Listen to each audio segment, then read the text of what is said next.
지난주부터 팔복에 대해서 자세하게 말씀을 나누고 있습니다.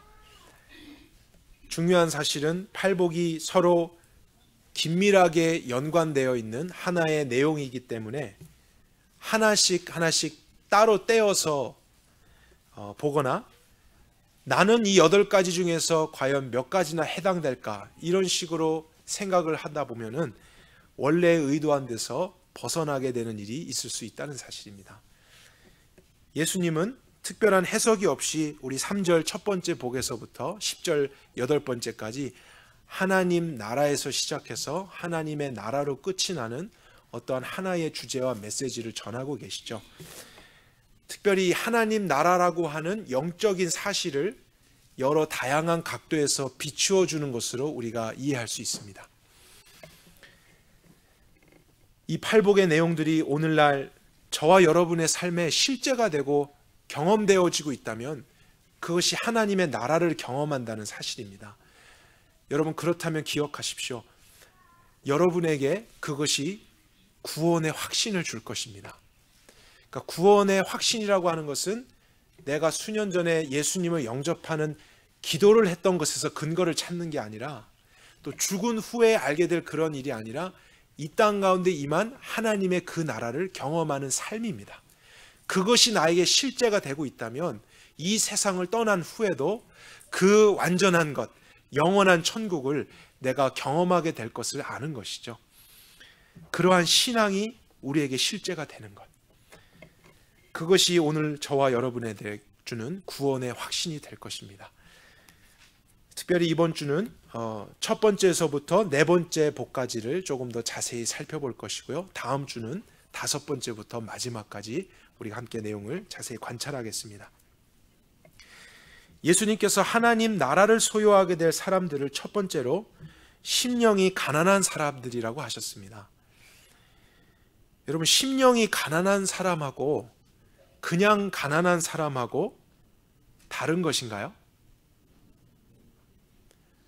그럼 어떻게 다를까요? 여러분들도 경험을 해보셨는지 모르겠습니다. 정말로 물질적으로 가난하고 어려워서 도움이 필요한 사람을 만났는데 그들과 대화를 나누고 교제하다 보니까 그들의 마음이 자신의 생각과 철학으로 가득 찬 사람들을 만날 때가 있습니다. 그리고 지금은 가난한데 기회만 된다면 부유해지려고 탐욕을 품거나 야심에 가득 찬 사람들도 있습니다. 그러니까 꼭 가난한 사람이라고 해서 심령이 다 가난한 사람은 아니더라고요. 하나님께서 말씀하시는 것은 마음의 가난함입니다. 영적인 굶주림을 아는 자예요. 특별히 자신의 죄로 말미암아 내 삶에 문제가 있다는 것을 깨달은 사람입니다. 예수님이 사역을 하실 때에 가난한 사람들을 굉장히 많이 돌봐주셨고 불쌍히 여겨주셨습니다. 그런데 거기에서도 발견되는 것은 가난한 사람이라고 해서 무조건 다 구원해 주시지는 않았다는 거예요. 하나님은 부자라고 해서 무조건 심판하시고 가난한 사람이라고 해서 무조건 구원하시는 분이 아니십니다. 그렇게 하신다면 하나님은 불의하신 것입니다.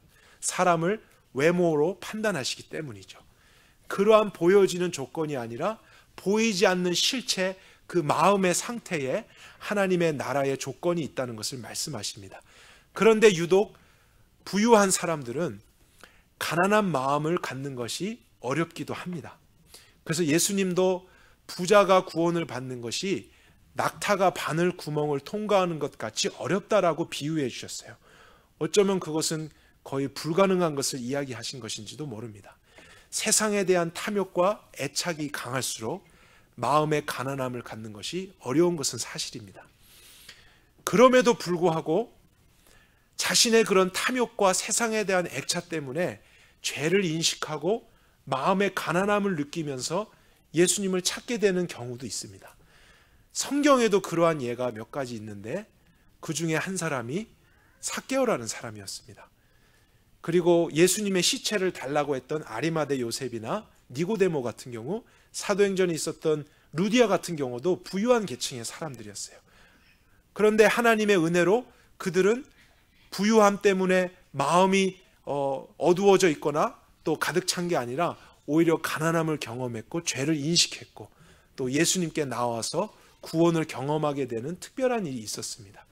그래서 예수님도 단정적으로 부자들은 다 구원이 없다 이렇게 말씀하시지 않고 사람으로서는 불가능하지만 하나님으로서는 능치 못할 일이 없다 이렇게 말씀하셨어요. 하나님이 하시면 하실 수 있는 것입니다. 그러나 문제는 마음이에요. 그 마음의 상태가 어떤가? 특별히 죄에 대해서 얼마나 인식하고 있는가? 그 깊이가 그 사람의 상태를 보여주는 것입니다. 가난한 사람이든 부유한 사람이든 그것이 구원이 쉽고 어렵고를 결정하는 것이 아니라, 그렇다면 또 중간도 있겠죠. 중산층의 사람들은 구원이 중간 정도로 어려운 건가요?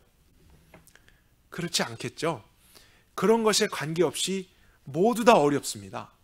가난한 사람도 어렵고 부유한 사람도 어렵고 중간 계층의 사람도 그러한 죄에 대해서 인식하고 고백하는 것은 어려운 것입니다. 그럼에도 불구하고 마음의 가난함을 느끼면서 자신의 삶의 피폐함과 빈곤이 나의 죄 때문이다 라고 고백한 사람, 그 사람에게 약속된 것은 무서운 심판이 아니라 하나님의 나라라는 사실이에요. 이것이 우리에게 기쁨이 된다는 것입니다. 그러면 더 많이 죄를 깨닫고 고백하는 것이 중요하다는 거죠. 은폐하려고 하지 말고 죄 없는 것처럼 살지 말고 오히려 자신의 죄인됨을 더 깊이 깨닫고 고백하는 삶, 자신의 마음의 상태를 솔직하게 드러내면서 하나님께 나오는 사람에게는 하나님의 나라가 약속되어 있다는 사실이에요. 그래서 하나님의 나라에는 출입문이 있는데 그 문은 스스로가 죄인 되었다고 고백하는 사람들에게만 열려집니다.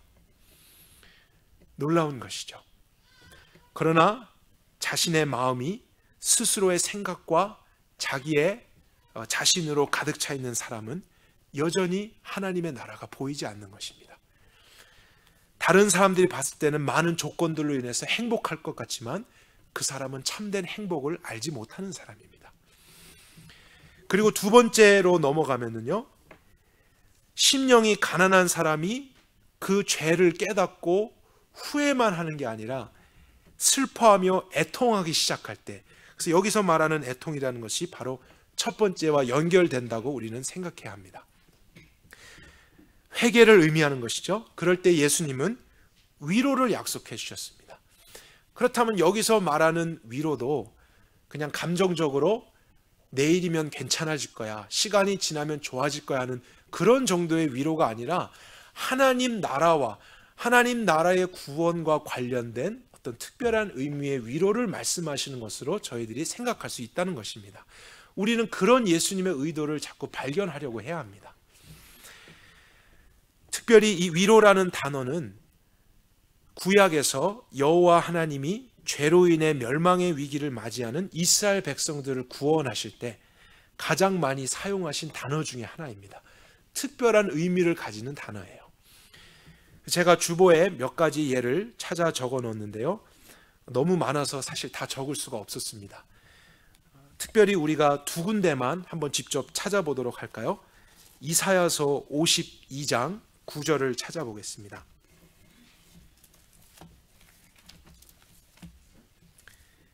이사야서 52장 9절.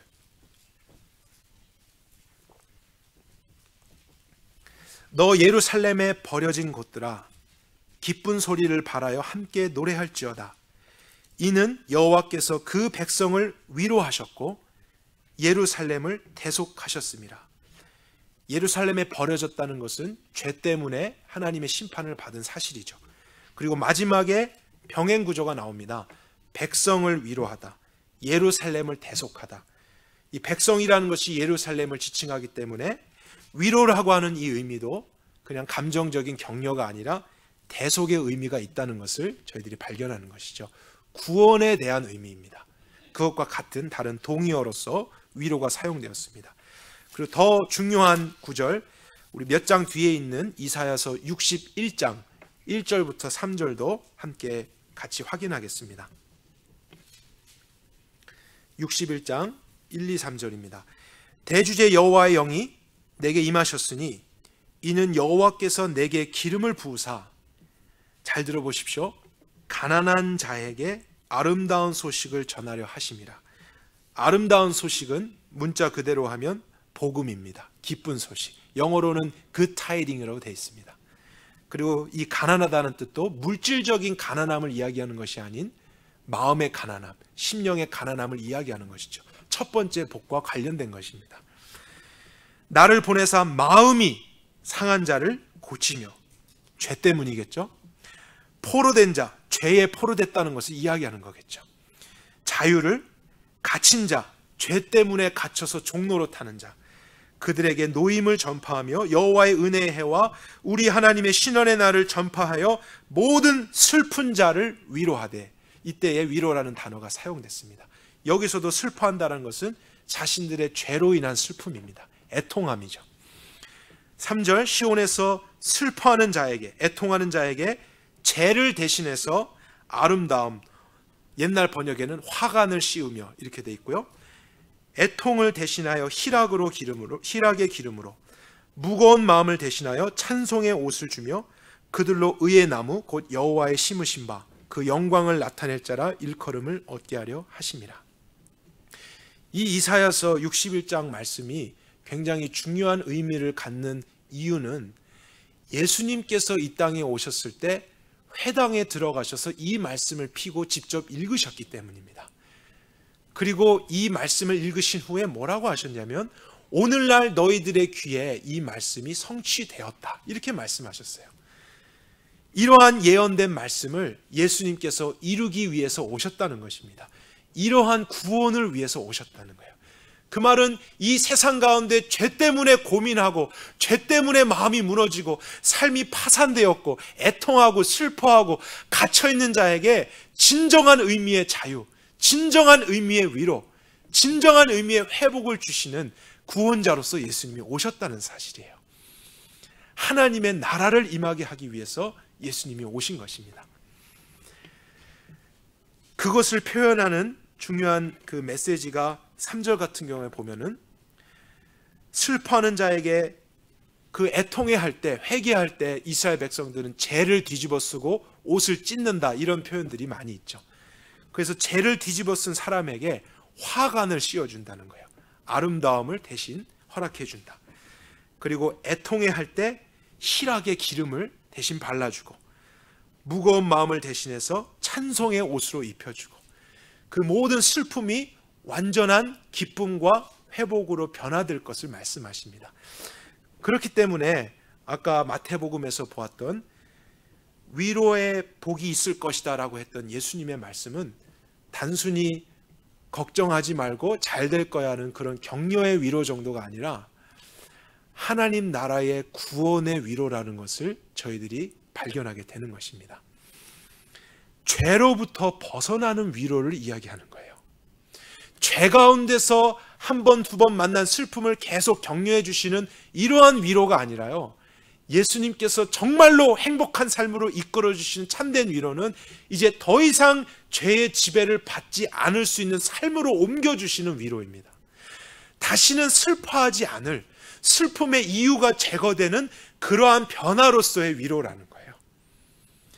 더 이상 애통해하고 마음의 가난함을 느끼고 또 그러한 괴로움 속에서 밤낮 슬퍼하는 그러한 사람들이 하나님의 나라로 옮겨지게 돼서 영원한 기쁨과 만족스러움 속에서 주님을 찬양하고 주님을 기뻐하고 즐거움으로 주님을 높이고 섬기는 그러한 삶의 변화가 우리 죄인들에게 가장 필요한 위로가 아니겠습니까?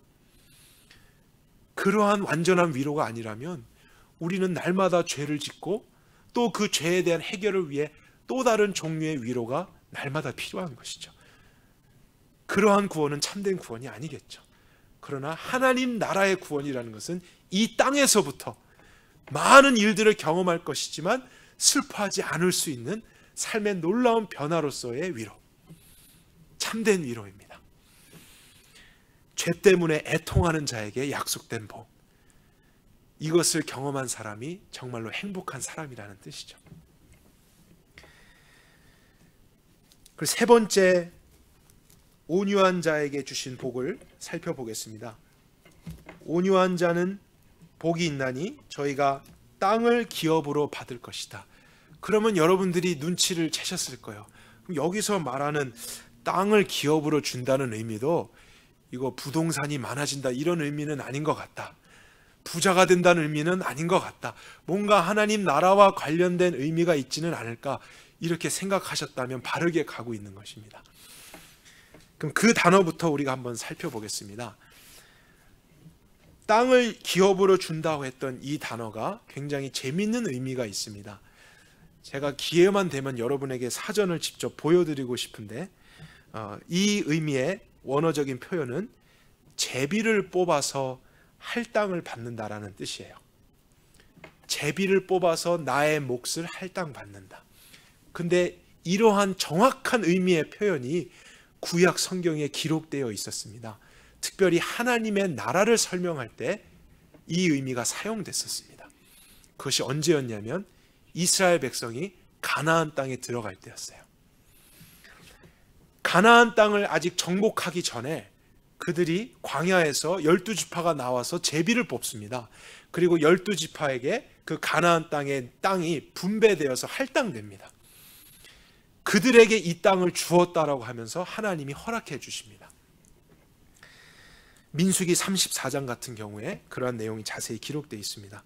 그러니까 애굽에서 이제 나온 이스라엘 백성은 하나님의 나라를 상징하는 민족으로서 성장하게 되죠. 그래서 하나님이 광야에서 새로운 법을 주십니다.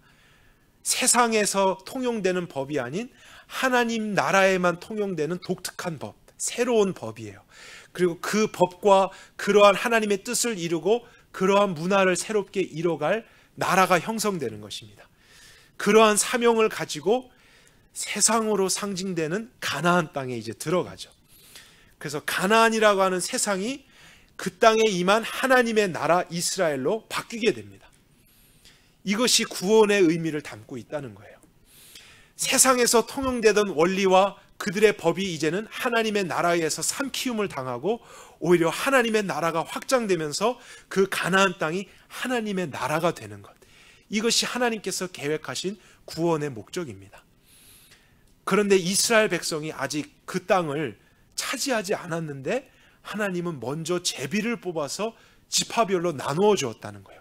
그리고 그 땅이 너에게 허락되어질 하나님의 나라다. 이렇게 말씀하신 것이죠. 그렇다면 저희도 마태복음 5장에 있는 땅을 기업으로 받는다는 내용을 하나님 나라에 대한 약속으로 생각해야만 할 것입니다.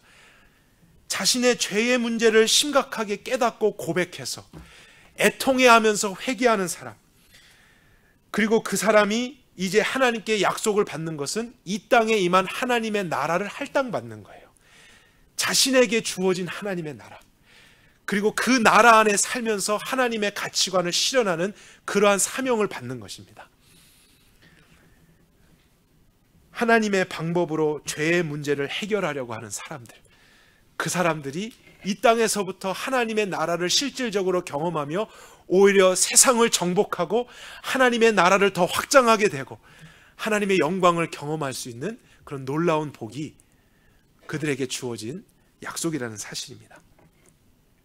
그래서 위로라고 하는 것, 땅을 기업으로 받게 된다는 건 모두가 첫 번째 이야기했던 것처럼 하나님의 나라와 같은 동의어이고 같은 영적인 의미를 담고 있다는 것을 저희들이 발견합니다. 땅을 기업으로 받는 사람들, 그들이 온유한 사람이라고 했는데 그러면 이 말의 의미가 무엇일지도 저희들이 자세히 생각해 보도록 하겠습니다. 지난 시간에 이 온유하다라는 단어가 겸손하다라는 뜻을 가지고 있다고 살펴보았었습니다. 그냥 착하고 온순하다라는 뜻이 아니라 그들이 하나님 앞에서 겸손하다. 그 말은 하나님의 말씀이 주어졌을 때 자신의 생각을 내려놓고 순종하는 사람이다 하는 뜻이죠. 그러한 사람이 하나님 앞에서 온유한 사람이고 겸손한 사람인 것입니다. 이것에 대한 이해를 조금 더 돕기 위해서 민수기 12장에 있는 내용을 우리가 함께 생각해 보겠습니다. 민수기 12장에는 모세가 구스 여인을 아내로 취한 일 때문에 누이였던 미리암과 아론에게 책망을 받는 사건이 나옵니다. 그런데 구스 여인이라고 하는 것은요, 오늘날 에티오피아를 지칭하거든요. 그러니까 모세가 흑인 여성과 결혼을 했다는 거예요. 근데 흑인이라는 것이 중요한 게 아니라 이방 여인과 결혼했다는 것이 문제가 될 수 있는 것입니다. 특별히 하나님의 백성의 최고의 리더였던 모세가 이스라엘 백성 중에서 결혼하지 않고 이방 여인과 흑인 여인과 결혼을 했다. 아마 십보라가 이제 죽고 두 번째 아내를 맞이한 장면 같습니다. 그런데 그것이 가족이었던 미리암과 아론의 눈에는 너무나 좋지 않게 보였던 것이겠죠. 그래서 비방을 했고 모세를 비판했습니다.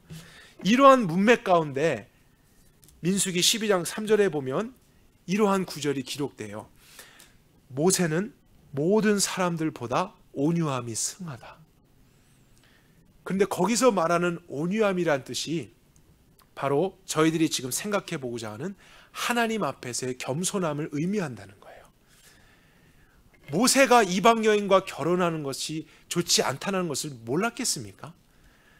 그런데 하나님은 모세는 항상 내 말에 절대적으로 순종하는, 모든 사람들보다 더 순종하는 온유한 사람이야. 내 앞에서 참 겸손한 사람이야. 이렇게 말씀하셨다면 심지어 이방 여인과 결혼하는 그 일에도 모세는 자기의 생각대로 한 게 아니라 어떤 하나님의 말씀이 있었기 때문에 그것에 순종함으로 결혼을 했을 것으로 우리가 생각한다는 것이죠. 그런데 그러한 자초지정이나 정확한 내용을 알지 못하고 보여지는 모습으로 미리암과 아론은 판단했고 모세를 비방했습니다. 만약에 그 비방이 옳았더라면 모세가 하나님께 심판을 받았을 거예요. 너는 왜 리더이면서 본을 보여야 되는데 이스라엘 백성 중에서 결혼하지 않고 이방 여인과 결혼했느냐. 죄가 될 수 있겠죠. 근데 12장에 보면 모세는 그 죄에 대해서 책망을 받지 않습니다. 하나님이 그것을 죄로 여기지 않았다는 거예요. 그 말은 그것이 하나님의 뜻대로 한 순종이었다는 뜻입니다. 오히려 그것을 책망했던 미리암이 심판을 받습니다. 그러면서 하나님이 하셨던 말씀은 모세는 나의 집에 충성된 종이다. 신실한 종이다라고 말씀하세요. 하나님 말씀대로 하는 종이란 뜻이죠. 그리고 나는 그에게 숨김없이 얼굴과 얼굴을 대면하며 이야기하는 자다. 나는 그에게 모든 것을 말하고 그는 나의 말에 모든 것에 순종하는 자다. 그리고 이 사건에 대해서 하나님이 다루시지 않고 심판하지 않았다면 그 온유한 모세, 하나님 앞에 신실한 모세는 자기의 생각에도 이것이 이상하다고 여겨질지 몰랐을 거예요. 그렇지만 하나님께서 말씀하신 거라면 순종했다는 것을 알게 됩니다. 자신의 생각을 내려놓고 이해가 되지 않아도 하나님의 뜻대로 순종하는 자, 그 사람이 온유한 사람입니다. 그 사람이 하나님 앞에 겸손한 사람이라는 뜻이죠. 그래서 팔복의 메시지에서 이야기하는 온유한 사람도 바로 그 모세의 유형에 해당되는 사람입니다. 특별히 죄에 대한 문제를 해결하기 위해서 우리가 그런 문맥을 지금 살피고 있죠. 죄 때문에 마음에 가난함을 느꼈고 애통해하면서 회개하고 있는데 온유한 사람이다라는 뜻은 바로 죄의 이 문제를 해결하기 위해서 자신의 또 다른 생각과 방법대로 하지 않고 하나님이 뭐라고 말씀하시든지 그것을 진리로 여기고 순종하려고 하는 사람, 그 사람이 온유하다는 거예요. 그 사람에게 약속된 것이 하나님의 나라라는 것입니다. 이 땅 가운데서 그런 자에게 하나님의 나라가 할당된다는 사실입니다. 우리에게 적용을 한다면 죄의 문제를 해결하려고 하는데 왜 꼭 예수를 믿어야 돼? 사람들은 이렇게 물어볼 수 있다는 것이죠. 왜 꼭 십자가야만 하는가? 그것이 우리로서도 다 이해되지 않는다 해도 다른 방법, 다른 길을 찾지 않고 하나님이 말씀하신 이 방법만이 진리다. 그래서 모든 것을 내려놓고 나의 생각과 경험도 내려놓고 예수 그리스도와 하나님이 제시하신 진리의 길만을 생각하며 순종하는 자, 그 사람에게 하나님께서는 이 땅 가운데 임한 하나님의 나라를 약속해 주셨다는 거예요. 그러나 그렇지 않은 사람, 죄에 대해서 고민도 해보고 이것이 옳지 않다라는 것을 생각했지만 여전히 하나님의 방법, 절대적인 진리에 순종하지 않고 예수님에게로 가지 않고 또 다른 종교를 찾아간다든지 아니면 자기가 스스로 더 노력하는 방법을 취하려고 한다든지 하는 그러한 곁길로 갈 때는 하나님의 나라를 볼 수 없다는 것입니다. 온유한 자, 내 생각이 어떠하든지 사람들의 가르침이 어떠하든지 하나님의 말씀만이 진리다, 마음에서 확정해서 그 뜻대로 행하는 자, 그들은 땅을 기업으로 받을 것입니다. 진정한 행복이 그 사람에게 임할 것입니다. 네 번째는 의에 줄이고 목마른 자가 복이 있다고 하셨습니다. 죄로 인해서 심령이 가난했고 그 문제를 해결하기 위해서 회개하면서 하나님만을 의지하는 사람이었죠. 다른 방법들이 없다라는 것을 확정한 사람입니다. 오직 이 길, 한 길. 그런데 그 사람이 도착하는 곳은 놀랍게도 하나님께서 선물로 주시는 의의 자리입니다. 율법으로 말미암는 의가 아닌 예수 그리스도를 믿음으로써 얻게 되는 완전한 의를 발견하게 되는 것입니다. 팔복에서 우리 10절과 11절을 다시 한번 비교해 보겠습니다. 10절에 의를 위하여 핍박을 받는 자는 복이 있다라고 말씀하시고 11절에 나를 인하여 핍박을 받는 자가 복이 있다고 하셨죠. 같은 문맥 안에 있기 때문에 의라고 하는 것과 나라고 하는 것을 우리가 동의어로 생각할 수 있습니다. 여기서 말하는 의는 바로 예수님 자신을 가리키는 것이죠. 그리고 같은 팔복 내용 안에 있는 오늘 네 번째 복의 의라는 것도 그렇기 때문에 예수님을 의미하는 것입니다. 정말로 죄의 문제를 고민하고 이것을 해결하기 위해서 애통해하고 슬퍼하다가 하나님의 방법만 진리고 그거 외에는 길이 없다라고 했을 때에 그가 발견하는 것은 바로 예수 그리스도라는 사실이에요. 더 이상 내가 또 다른 율법을 완전하게 노력해서 얻게 되는 의는 없고 나로는 불가능하다. 나는 완전히 죽은 자다. 그래서 새로운 의를 나는 얻어야만 살 수 있는 것이다. 죄로부터 벗어나는 길은 하나님이 선물로 주시는 의를 내가 받는 것 외에는 없다. 이러한 고백과 깨달음을 얻는 사람이 예수님께 배부를 것이다라는 복을 얻습니다. 예수님이 의에 줄이고 배고프고 목마른 자가 복이 있다라고 하셨기 때문에 그 의를 배부르게 먹을 거라는 사실이죠. 이 배부르다라는 의미를 우리가 좀 쉽게 이해해 볼까요? 예를 들면 너무 배가 고팠을 때 우리가 어떤 먹을 것을 발견해서 먹습니다. 그런데 그 음식이 완전하지 못하면 우리는 금방 또 배가 고프겠죠. 그러면 그 다음에 무엇을 해야 합니까? 아, 나는 또 배가 고프구나. 이렇게 있을 건가요? 아니면 또 다른 음식을 찾아서 또 떠나실 건가요? 우리는 배가 고프면 잘 못 참기 때문에 또 다른 음식을 찾아야만 됩니다. 목이 마릅니다. 그래서 마실 물을 찾아 헤매다가 겨우 발견했는데 이 물이 써서 못 마시는 물이에요. 그러면 목마르구나 이러지 않고 우리는 마실 수 있는 물, 그래서 목마름이 해결될까지 그 물을 찾을 것이죠. 근데 마찬가지로 우리의 죄의 문제, 의롭지 않은 문제를 위해서 길을 떠나다가 결국에 예수님을 만난 사람은 완전한 의를 얻게 될 수 있다는 거예요. 완전한 만족함을 얻는다는 거예요. 예수님도 발견했는데 여전히 배고프고 목마를 일은 없다는 것입니다. 예수님으로 충분하게 죄의 문제가 해결되는 그 신비가 있다는 거예요. 예수님이면 완전하다. 그것을 경험하는 은혜가 정말로 이 과정을 통해서 예수님께 온 자에게 주어질 것입니다. 배부름이 있는 거예요. 목마름이 완전히 해결돼서 다시는 방황하지 않아도 되고 다시는 고민하지 않아도 되는 그런 축복, 예수님에게만 있다는 사실이죠. 근데 예수님 스스로가 나를 먹고 나를 마시는 자는 복이 있다 이렇게 말씀하셨는데 우리가 이것이 잘 이해가 되지 않을 수 있죠.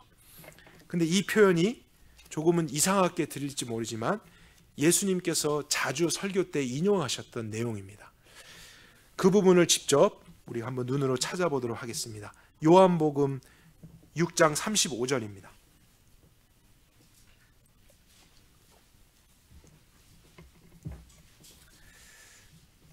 요한복음 6장 35절. 이 부분은 같이 한 목소리로 읽도록 하겠습니다. 시작.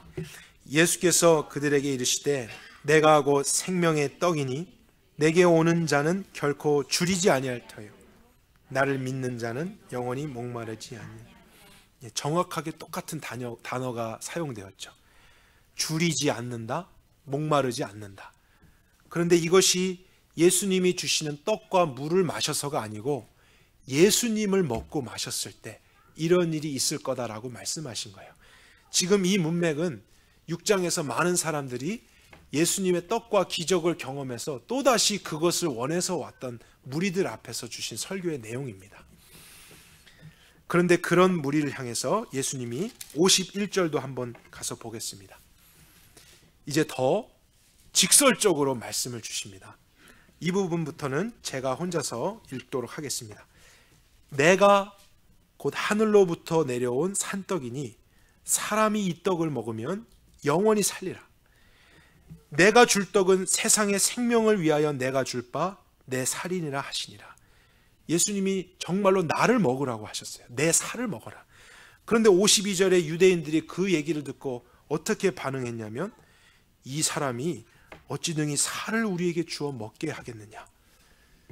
지금 사람들은 무엇을 생각하는 거죠? 정말로 예수님의 살을, 인육을 먹는다 이렇게 생각하고 있다는 거예요. 육적인 음식을 생각하는 거예요. 말도 안 되는 말을 지금 이 사람이 하고 있구나. 근데 예수님은 영적인 의미를 얘기하는 거죠. 영적으로 예수님을 먹고 마셔야 되는 일이 있다는 거예요.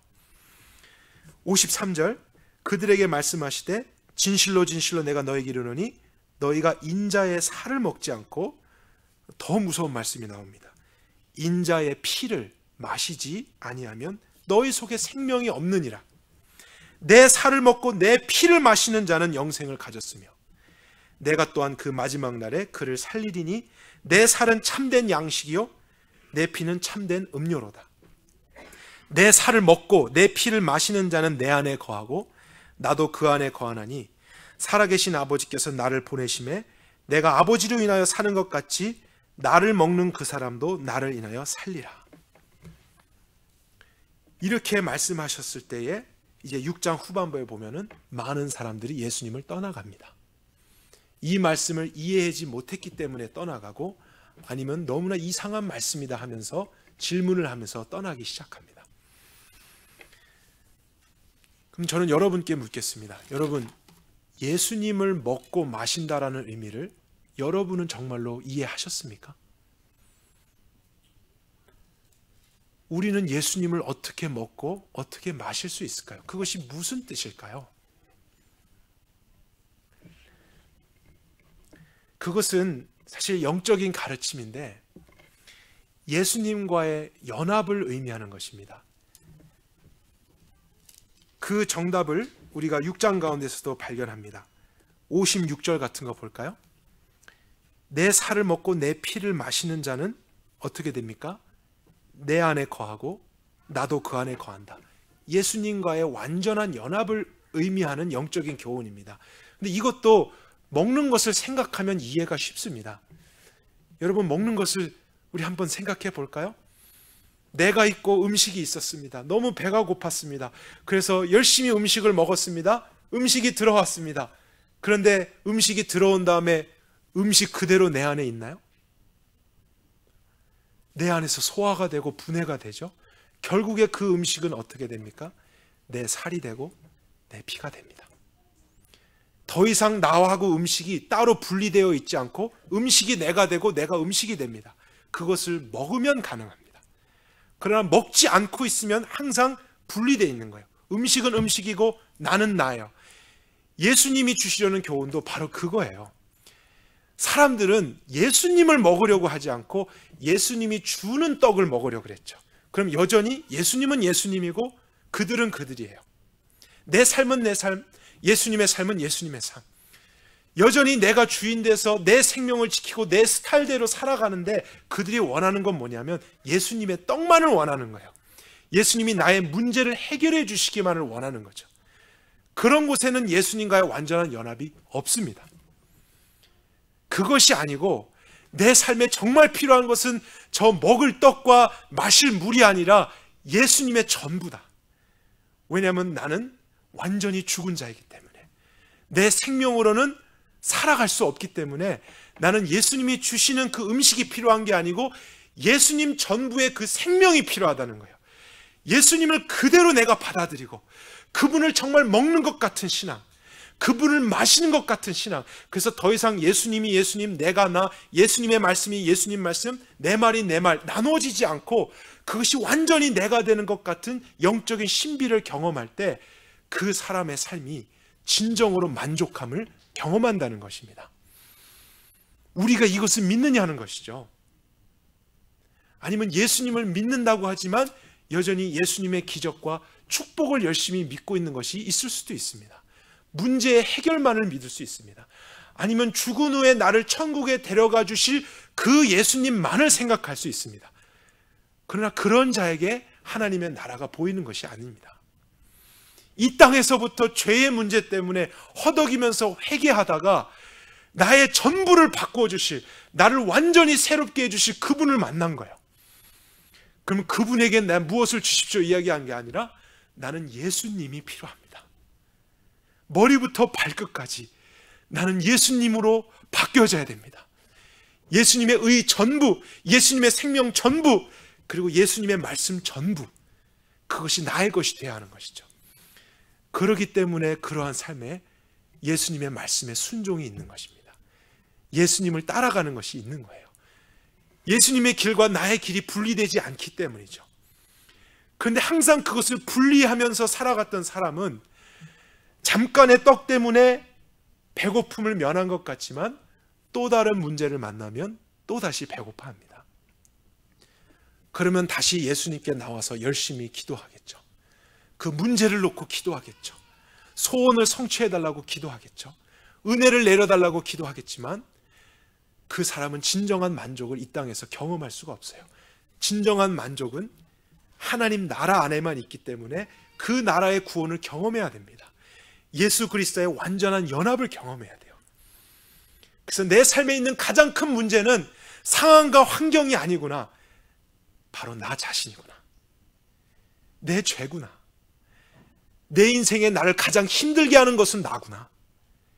이것이 깨달아지는 사람. 그래서 예수님을 믿고자 하는 사람. 예수님의 축복과 번영이 아니라 예수님 그분을 전부로 받아들이고자 하는 사람에게 지금까지 한 번도 경험해보지 못한 만족과 완전함이 있다는 거예요. 충분함. 그래서 내가 갚아야 될 페이첵이 여전히 있고, 가정의 문제가 있고, 기업의 어려움이 있고, 또 자녀의 문제, 또 내 건강의 문제, 생활의 문제, 관계의 문제가 있어도 그런 모든 문제 속에서도 나 예수 그리스도 한 분 때문에 정말 충분합니다. 예수님 때문에 만족이 있습니다. 이 세상에 내가 오늘이 마지막이라 해도 정말로 후회 없이 살았습니다. 예수님이 하셨습니다. 이런 고백을 할 수 있는 사람, 그들에게 하나님의 나라가 있다는 거예요. 그 정도로 예수님을 만난 사람, 그렇게 예수님의 살과 피를 먹어서 그분과 뗄래야 뗄 수 없는 그 완전함을 경험한 사람, 그러한 신앙의 비밀을 아는 사람, 그 사람이 이 세상에서 행복한 사람이죠. 돈이 많아서, 명예가 있어서, 학위를 많이 가져서 행복하는 것이 아닙니다. 우리의 삶에 있는 그런 문제들은 그러한 상황 환경이 아니라 그런 것이 올 때 두려워하는 것이 문제죠. 염려하는 것이 문제 아닙니까? 여러분 왜 괴로워하십니까? 걱정 때문이죠. 일어날 일에 대한 좌절감과 염려, 두려움, 또 미움, 시기 질투, 원망, 우리 안에 끊임없이 일어나는 이 죄가 오늘 저와 여러분을 힘들게 하는 것이죠. 돈이 없는 게 우리를 힘들게 하는 게 아닙니다. 찾아온 문제들이 우리를 지금 넘어지게 하는 게 아닙니다. 그 문제 가운데서 하나님과 연합되지 못해서 여전히 내 방법대로 하려다가 실족하는 그 문제가 나를 힘들게 하는 것이죠.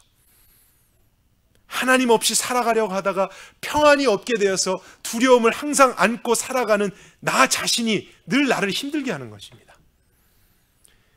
그래서 그것을 잊기 위해서 세상의 즐거움과 여러 가지 방법들을 취해보지만 여전히 일시적인 쾌락밖에는 느끼지 못하고 더 은밀한 곳에서 더 은밀한 쾌락이 없을까? 오늘 이 고통을 내가 좀 잊어볼 수 없을까 하면서 여전히 죄에 끌려가는 삶이 우리에게 있을 수 있습니다. 그리고 그것을 계속 경험한 사람은 하나님과의 그 평안이 없기 때문에 항상 다른 사람에게 쉽게 짜증을 내고 화를 내는 일도 있습니다. 다른 사람들과의 관계도 깨어지는 것이죠. 그래서 이런 나의 문제와 존재적인 상태를 깨닫고 나는 문제 해결이 아닌 내 삶 전부를 예수님과 바꿔야 됩니다. 예수님이 내가 되셔서 사셔야 됩니다.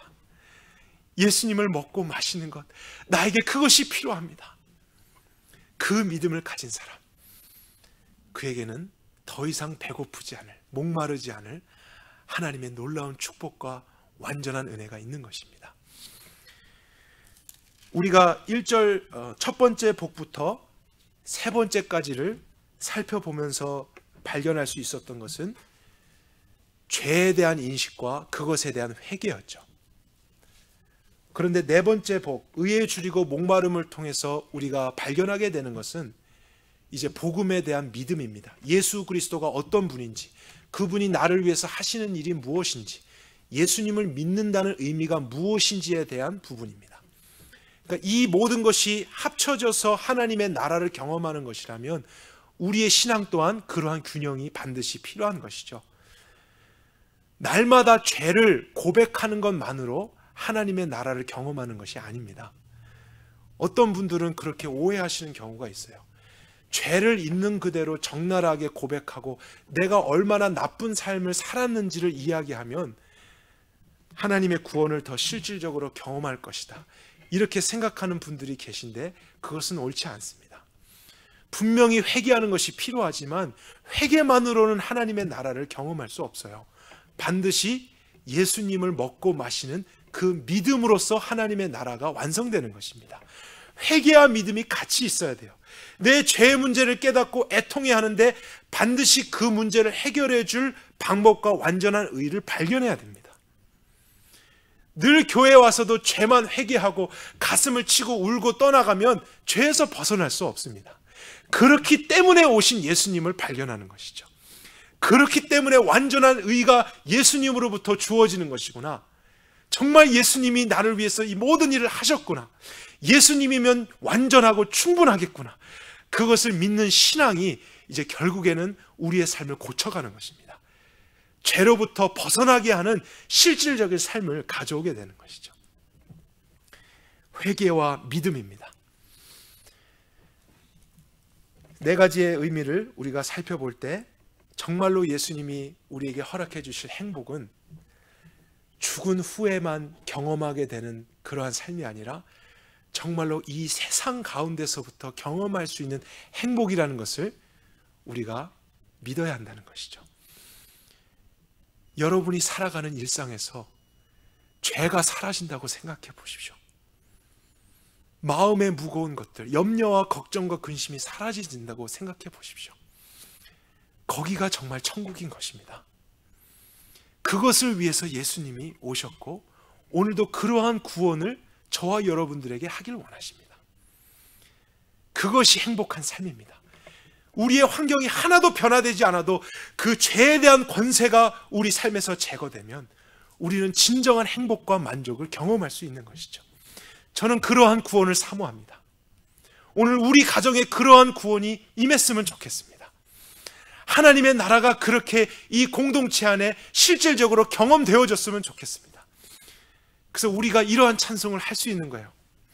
그 두려움이 변하여 내 기도 되었고 전날의 한숨 변하여 내 노래 되었네. 여전히 문제와 한숨 지을 일들이 있지만요, 하나님은 문제가 없는 삶을 약속하신 적은 없어요. 그러나 문제가 있어도 그 문제 속에서 좌절하지 않고 두려워하지 않을 수 있는 구원을 약속해 주셨다고요. 그것이 하나님의 나라입니다. 저와 여러분의 마음속에 그 나라가 임하고자 하는 거예요. 예수님이 그러한 문을 여시고 저와 여러분을 초청하는 것입니다. 그러한 목적을 가지고 그러한 구원을 사모할 때 발견하는 것이지, 그것 없이 죄에 대한 형벌과 고달프지만 죽으면 천국에 가게 될 거야, 이런 막연한 소망으로 세상을 살아간다면 그 사람의 삶에는 진정한 행복을 경험할 수가 없는 것이죠. 그리고 교회에 와서도 여전히 하나님과 다른 내가 추구하고자 하는 그러한 만족과 조건을 찾고 있고 하나님의 은혜를 다른 곳에서 구하고 있다면 우리는 하나님 나라의 밖의 삶을 살아가고 있는 것입니다. 저와 여러분의 삶 속에 하나님의 나라가 더 깊이 온전하게 경험될 수 있기를 원합니다. 이미 임한 그 나라 여러분들이 보실 수 있기를 바랍니다. 문제 가운데서도 여러분 문제를 바라보지 마시고 예수 그리스도를 바라보시길 바랍니다. 그래서 그분과 함께 동행하면서 이 세상을 천국처럼 살아가게 되는 아름다운 인생들 되기를 바랍니다. 한 번뿐인 인생 후회함 없이 그렇게 살게 되는 죄를 이기는 거룩한 백성들이 되기를 간절히 원합니다. 같이 기도하겠습니다.